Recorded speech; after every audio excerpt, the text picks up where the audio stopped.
Hello everyone, my name is Mike and this is the Bored Cyborg.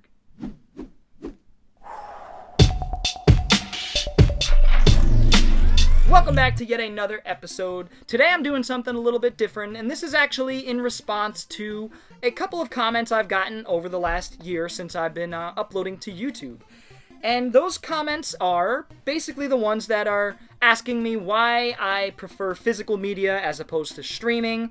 You know, I've gotten a few that are like, hey, why do you have so many physical movies? And, you know, shouldn't you just get Netflix and blah, blah, blah? You know, I've responded to those comments, and I have a lot to say on the topic. So I'm just going to talk today about why I personally collect physical media. So I'll just start rambling. Just start going on why I feel physical media is important in general, why it's important to me. And I guess I'll start with the foundation for my collection, which goes back to my father, but even further back to the video store.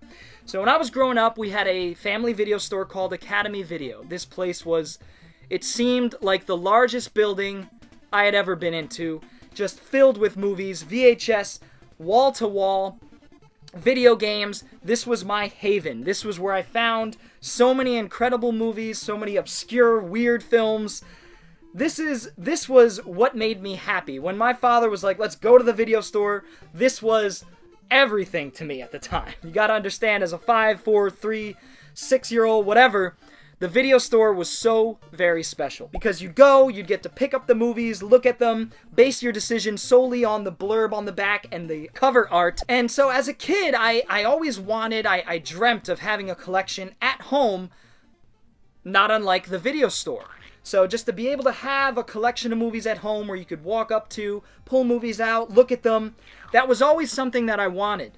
And that seed sort of embedded itself into my soul and has sprouted over the last 30 years or so, 25 years. It also goes back to my father. My father was a collector himself.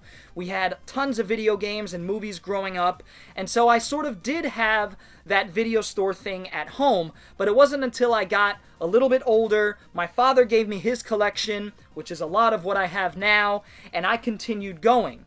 And haven't stopped to this day. I find joy in collecting. I find it to be fun. Aside from the fact that I think it's important to preserve these films, to have some sort of physical representation of them, I think it's important. I also find that important for me, to have a physical representation of something that means something to me. If I had thousands of movies on streaming, that's just not as impressive. It's not as meaningful to me.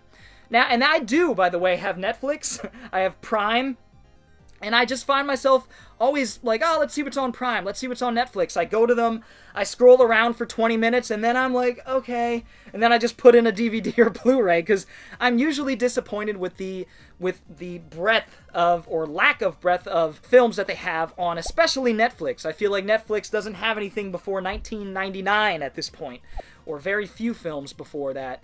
And it kind of upsets me because cinema existed before the year 2000. So Prime is better with this. It has a lot of obscure, weird action flicks and horror flicks that I really enjoy. I also have Shudder, by the way.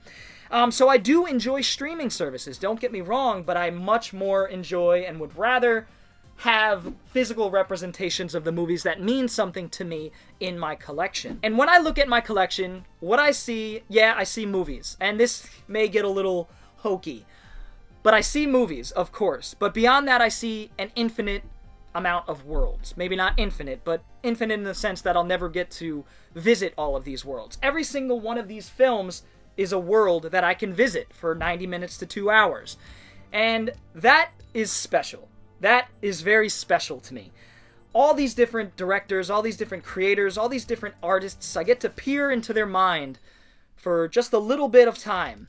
And that means something. So infinite amount of worlds for me to visit, that is a draw for collecting. I also don't have a family right now. So I live by myself. Well, I live with my brother, but I'm not in a relationship. I don't have any kids. And so I'm able to have a collection like this and display it how I see fit. And of course I have it by genre, alphabetized, all that sort of thing. I'm always curating it and making it make more sense for me and more easy to navigate. And so that's another reason why I have the collection the size of it that I do, or the size of a collection that I do. I've come to terms a long time ago that I'm never going to be able to sit and watch every single one of these films. but every single one of them is in the collection for a reason, and I justify it when I talk about these films. Whether it's so bad it's good, whether it's an actor I like, whether it's a director I like, hell, a cinematographer I like. I go that deep with it. So it's in the collection for a reason. Always. And the truth is, I love doing this. I love going out. I love finding movies. It's the thrill of the hunt. I always find something. Also, DVDs and Blu-rays are the lowest they've ever been right now. I get all my movies for $1 or $2 tops. Tops.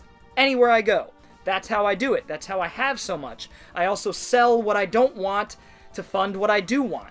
That is a practice I've been doing for years. So you may think I've got all this money, but I don't. I do it smartly, and I've been doing it for a long time, persevering, staying consistent, hitting up the pawn shops. I find joy in it. I love doing it. I'm also grateful that I'm able to do this. I live in a country that enables me to have a collection like this. And I know a lot of people are worried about the future of streaming and certain movies going, being pulled off and never put on again, and that is a legitimate fear to have. But for me, I have thousands of movies. These movies aren't going anywhere unless I get rid of them. Nobody's gonna pull the contract out from under me and say, you can't watch this movie anymore. Sorry. F you. I have the movie physically in my collection. I could take it out, I could look at it, I could read it, I could put it in the machine. And that is an intimate and organic process for me. I much prefer it this way. And streaming, who knows what the future of streaming is? Maybe one day streaming will have every film ever conceived. I highly doubt it. But maybe they will. You never know. I don't know. And lastly, whenever I watch a film and I dislike it, I deem it not worthy of being in the collection, I get rid of it. I sell it, I trade it in, I give it to someone. I don't want it anymore. So that doesn't happen often because basically if I rate a movie like a 2 or more, I keep it. I hold on to it because maybe my thoughts about the film will grow as time goes on. I'll want to revisit it, etc., etc. Very few films I watch and I'm like, this, get it out of here. That is something I wanted to mention. I am getting rid of films constantly, upgrading to Blu-ray, getting rid of the DVD, etc., etc. I call it curating. So that really sums it up, guys. I wanted to hit on all the different points of why I have a collection. I am well aware that I am never going to be able to sit down and watch all these movies. I know that. But it's not all about having the films physically. It's about preserving them. It's about having a collection that means something to you. My horror collection, my action collection, my sci-fi collection, all of these things mean something to me. I've worked at them for a long time. I love them. That's why I collect.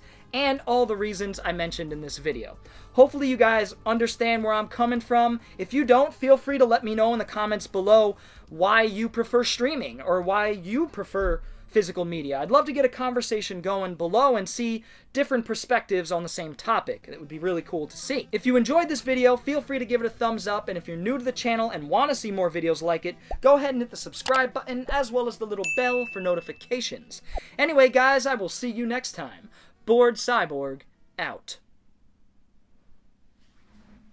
I love you.